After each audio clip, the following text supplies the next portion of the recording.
Where I want to start is with Kevin Durant. So we haven't talked about Kevin Durant in a while. It's been pretty quiet. But he has gone on the record. He talked to Yahoo Sports, and he opened up a lot about some of the things I was really curious to hear about from him. Is he ticked off at the Warriors? Is he mad at his ex-teammates? Was it a bad split when he signed with the Nets and decided to leave town and opt out? He answered some of those questions. Let's start with the Achilles injury. Yeah. When he comes back in the NBA Finals against Toronto, plays 12 minutes, re-injures it, done for the year. There was some speculation. Maybe he's mad at the medical staff. Should he blame them? Should he blame anybody? His quote, "Hell no. How can you blame the Warriors? Hell no. I heard the Warriors pressured me into getting back. Nobody never said a word to me during rehab as I was coming back. It was only me and my trainer working out every day. Right when the series started, I targeted Game 5. Hell no, it just happened. It's basketball. Bleep happens. Nobody was responsible for it. It was just a game. We just need to move on from that bleep because I'm going to be back playing." Shout out Rick Celebrini, his trainer. Oh, you know Rick? I know Rick, Steve Nash's guy. Good dude. Now, is that his personal trainer or is that a Warriors trainer? Is that his personal trainer? Who? Rick Celebrini. Is it KD's personal guy? Yeah. At this point, it probably is. Right. So I was is he on the Warriors staff? I don't know because Right. Steve he was some sort of like Personal guru guy? Steve's, but Steve had some role with the Golden State Warriors. I don't know if Rick caught on with the Golden State Warriors because Steve introduced him to the Golden State Warriors or not. Like, you know what I mean? But I think it's probably KD. So he is. So Koga just told me he is the director of sports medicine for the Warriors. Right. So he is a part of the staff. Yeah. He started as Steve Nash's guy, like in NBA circles. But this is I was interested in this too, and I've often said that I felt like there had to be something more going on there, that maybe he felt pressured. I'm glad to hear that he didn't feel any pressure coming back. Like, it doesn't take away from the fact that you got injured and you still got to miss another year. But that's it. You don't like that's a whole nother layered situation when you start dealing with a team being accused by a player of pressuring him to come back. You know what I mean? And then you don't. That's a black eye for the NBA, the Golden State Warriors when that's the case. So I actually was happy to hear that Kevin Durant felt no pressure and that this was by his own volition, and he and Rick felt like, he was able to come back. And sometimes you miss as a player, especially with ligaments or muscles that are strained. You feel good. You feel like you can do certain things. And while you're in this scripted environment of shooting jumpers and going to touch this line and running back over there, you can kind of compensate and protect that muscle. And it would kind of trick you at times into going out there and thinking that off-script and spontaneous movements wouldn't further hurt it. Unfortunately, like, those are the things that you can't protect it against, and you typically, if you're not ready, wind up hurting it again. So I am really glad Kevin Durant came out and said this. I think it would have been really easy to be vague, to say, well, I don't want to blame anybody, but you never know. I mean, he was definitive, saying, no, there's nobody to blame. I think this is really good for Kevin Durant's image. First of all, I love the fact that he was willing to put his body on the line. And he did come, because before that game, I was right here saying, you got to come back. If there's any chance you can go, you got to put it on the line for your teammates. No, but that was my mindset. That's what I would have done. And I probably go back. There was one of the biggest mistakes I made, and it was regular season, was I came back too soon from a back injury. Yeah. And I threw 3 picks. I didn't practice all week, but I was like, I want to be tough. I want my teammates to see that I'm not, a wuss. I can go out there and play through pain. I had an awful game. And really, all of a sudden, like, the fans, the coaches, they looked at me differently because I had this bad game. Right. It was like a consent. And then my confidence started to waver because if I had just sat out that game, maybe gotten fully recovered, maybe I wouldn't have had that one, and it kind of could have gone a different direction. Who knows? Man, I was just bad. Butterfly effect. Yeah. But I do think, I appreciate that. And I do think fans, because he's taken a lot of criticism from there. He has a lot of haters, and he's obviously well aware of them. Will appreciate that, hey, he was willing to come out there. And even now, if you would have asked me 2 years ago when Kevin Durant is addressing all his haters and he's coming up, I would have said, you know what? He probably would make an excuse. But now he's showing me a different side, saying, no excuses. I'm coming back. I'm going to do the work, and I'm not going to blame anybody. I'm just going to come back. It is what it is, which I can appreciate.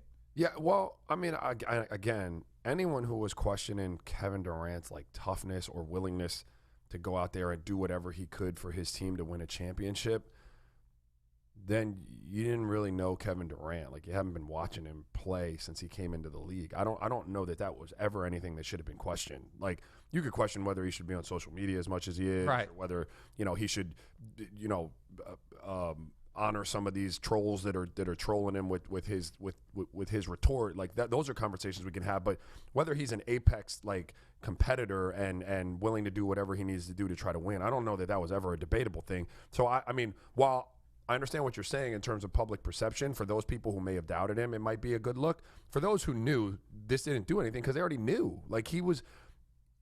You don't reach that level of stardom, that level of accomplishment by being a dude who's going to sit out whenever he can or when it's convenient. You know what I mean? You were a competitor to the likes of which, very few people have ever been. Like, in any sport. Like, you're talking about one of the most gifted scorers and basketball players of all time, he will go down as, right? Like, for what he's done, let's say he never even comes back to himself. Right. Let's say, still, from what you saw of a dude that size, the skill set he had, the fluidity he played with, he will always be remembered like as one of the most gifted players. You don't do that by being a soft cat who won't play through stuff. So while I do agree with you, like, shame on anyone who thought that he wasn't like tough enough and wouldn't give it his all given the opportunity to win a championship. But he does have his haters. And that's kind of what I was alluding to. Like, and he's in an awkward spot because he is kind of the second fiddle to LeBron, even though this past year, I mean, LeBron was hurt, but it looked like, hey, he was starting to get some more recognition as the best player in the world.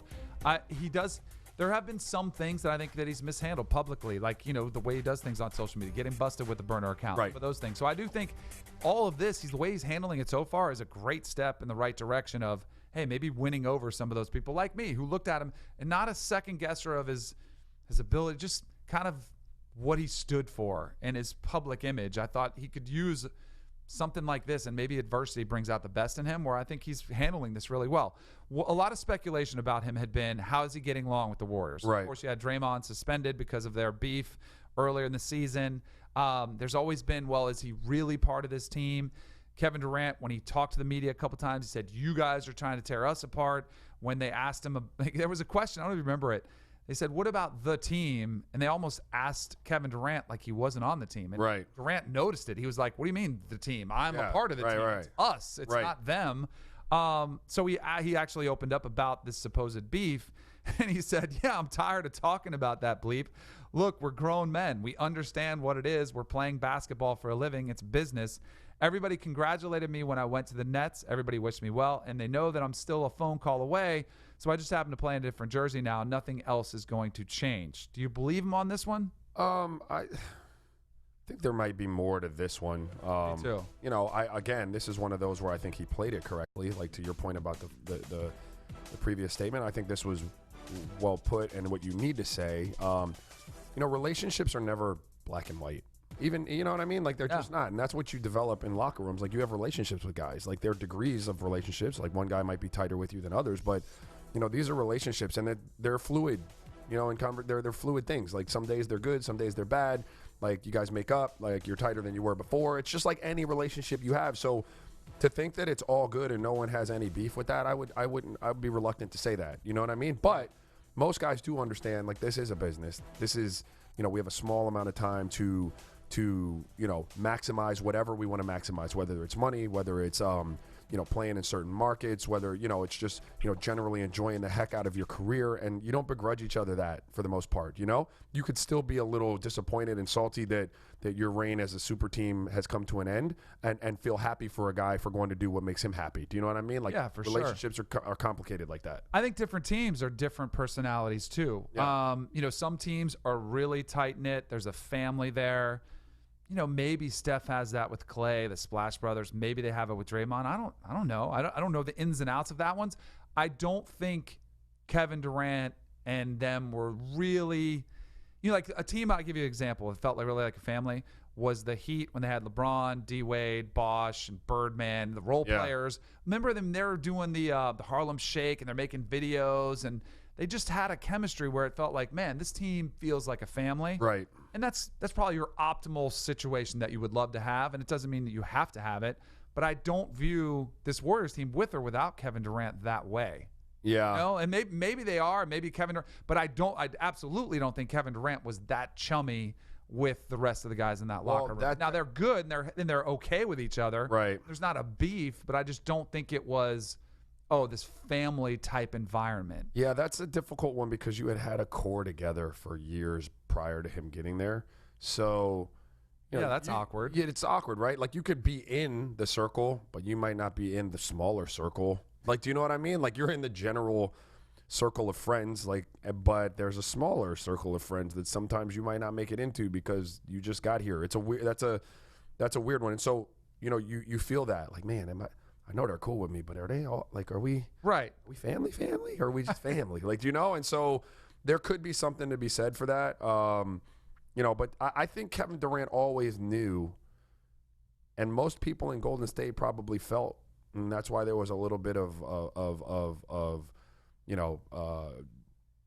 I don't know, discord there last year, that this was going to be a stop for him, that this wasn't going to wind up being home for him. Do you know what I mean? Like he was coming in, he was trying to achieve an objective, and then he was going to be, moving on to whatever was next for him.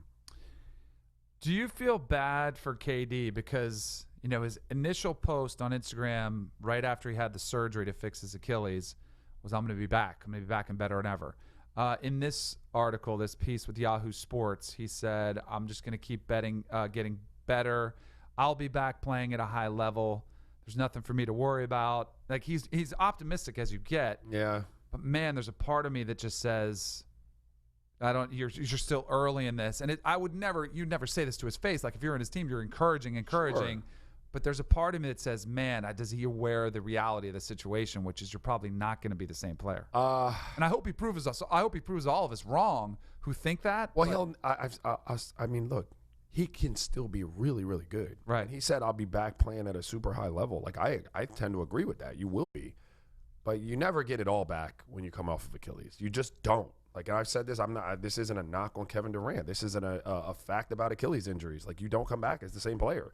You don't have the same type of lift. You don't have the same type of explosion. So, he's so gifted that he could still come back at 85% of himself and be one of the best players on the planet, maybe the best player on the planet. But you ain't never going to be yourself again. Yeah. I don't know that he's wrapped his mind around that. Right. And what happens with injuries is like when you come out of a major injury, I only really had one. I had like a scapholunate, but I was casted for 6 weeks, and it was a whole year worth of recovery.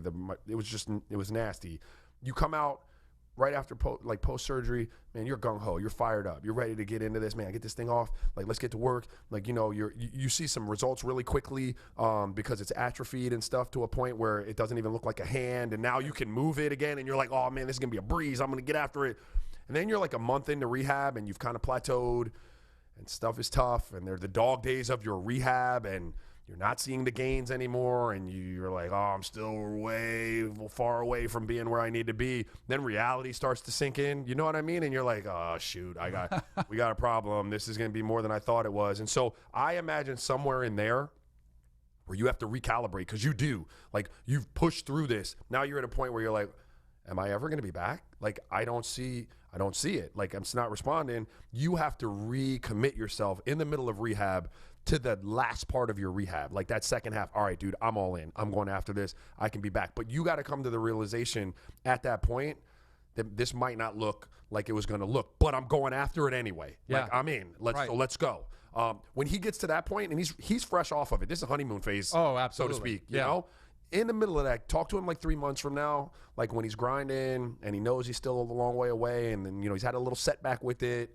That's when the stuff starts sinking in. It's sort of like, if you experience a death in the family, and right after the funeral, like everybody's there for you. Yeah. They're all supporting you. Right. And then like the further removed you are of that, you're kind of like, man, I lost something really. Like that's probably a realization, Kevin Durant. I lost this level of play. Yeah. Maybe I don't get that back. And you can still cope and you still deal and move on, and he can still be great. But I think that is going to be a tough moment when he's kind of deep in that rehab process.